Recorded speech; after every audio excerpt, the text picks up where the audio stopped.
Աշխարհի բոլոր հատուկ ծառայությունները կարծես ակտիվացել են Հայաստանում։ Դրանք պատրաստվում են հերթական թե արտահերթ ընտրությունների, սա է խնդիրը։ Այդ ամենի մեջ իրար են խառնվել մի փոքրիկ պայթյուն, թաղապետական մի ծեծ, շփում եմ իր մրցների։ մի падգամավորական մայրիկի սադրանք, Դուք երբ որ ձեր որդու հայրը կասեկով է, այն ժամանակ կգաք ինձ կասեք դուք։ Այդ համաշխարհային լրբեր։ մի դատավորի կալանք, Հիմով կարա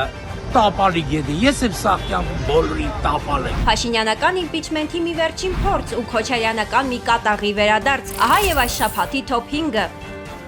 Սերգեյ Կիրիենկո։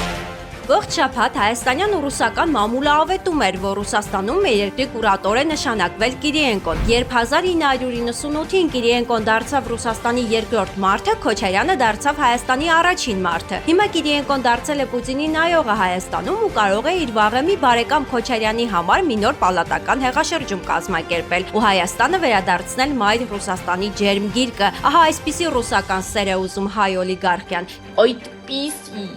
սեր եմ ուզում։ Իսկ Կիրիենկոն կարող է դառնալ այս երազանքի ամենաարդյունավետ մենեջերը։ Ռոբերտ Քոչարյան։ Գյումրիում իր տեխնացուի հաղթանակից հետո Քոչարյանն իր աստղային ընտանիքի հետ տպավորիչ այց ունեցավ Ծիծեռնակաբերդ, որտեղ իր ճեպազրույցի էներգետիկայով կրեց Սերժ Սարգսյանին։ Ես պիտի այդ հիմարությունը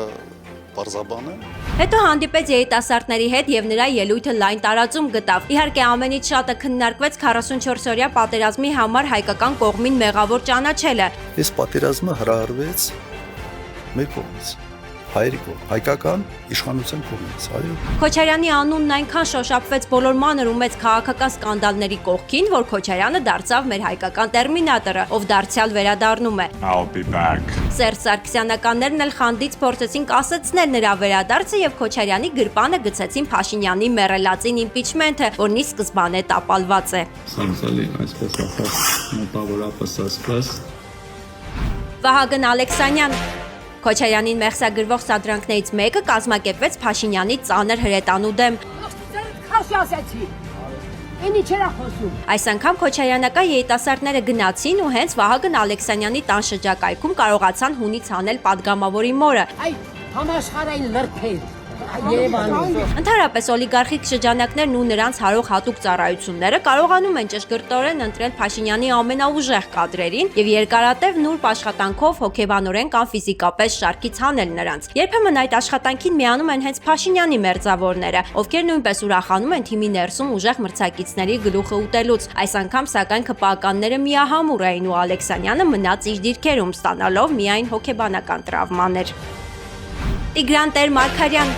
Փաշինյանի թիկունքը թուլացնելու մեկ այլ օպերացիա կազմակերպվեց Արամ Սարգսյանի դեմ, ում տակ գլուխ թաղապետը կորցրեց ինքնատիրապետումը եւ կուլ տվեց քոչարյանառուսական կապեր ունեցող բլոգերի խայծը։ Դարձյալ նուրբ հաշվարկով հասկացան, որ մանկապարտեզի անարդար տեսանյութը հունից կհանի քուչի լավ տղա մնացած ու դեռևս սառնասիրտ պետական այց չդարձած Տեր-Մարգարյանին։ Ես ինձ պահել եմ մնես, ոնց որ կպահեր յուրաքանչյուր նորմալ հայ մարդ։ Հաշվարկը ճշգրիտ էր, հարվածը փայլուն։ ԿՊ-ն Արամ Սարգսյանի հետ կոալիցիայով կաշկանդված չի կարողանում հանել թաղապետին եւ վարկաբեկվում է։ Արամ Սարգսյանն էլ էմոցիաներով կաշկանդված իր երկարամյա զինակցին չի զոհաբերում եւ վարկաբեկվում է։ Մեկ բլոգերական կրակոցով վարկաբեկվում են ոչ միայն Փաշինյանը, նրա վաղեմի զինակից Արամ Սարգսյանը, այլև Հայաստանի ողջ եվրոպական ապագան։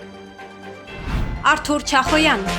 Սկզբում նրան ծեծեցին, հետո ձերբակալեցին, Հիմա ձերբակալված կա։ Այո։ հետո մեղադրանք առաջադրեցին։ Ողջ ազգը տեսավ, որ քաղաքային իշխանություններին անխնա քննադատող բլոգերը իր գործն էր անում, մինելը հն թաղապետը զանգեց ու հայհոյեց։ Քապնեմ էր ուզի վրեն, կողմ էսրոպի։ Քապնեմ էր ուզի վրեն։ Հետո ողջ ազգը տեսավ, որ բլոգերին ծեծեցին ու մի բան էլ մեղավոր հանեցին։ Ու մարդիկ անկեղծ զայրացան։ Զայրույթի պահին այլևս կարևոր չէր, թե բլոգերը ռուսական էր, թե քոչարյանական։ Կարևոր չէր բլոգերի մանկապարտեզային մեղադրանքները ճիշտ էին, թե սուտ։ Կարևոր չէր բլոգերը ինչ գրեհիկ պահվածք էր դրսևորել մինչև ծեծվելը։ Այո, իսկապես կարևոր չէ։ Ոմանք կարողացան խաղալ լավ տղեկի ու աղջիկեկի սրտի նուրբ լարերի հետ եւ հասնել իրենց նպատակին։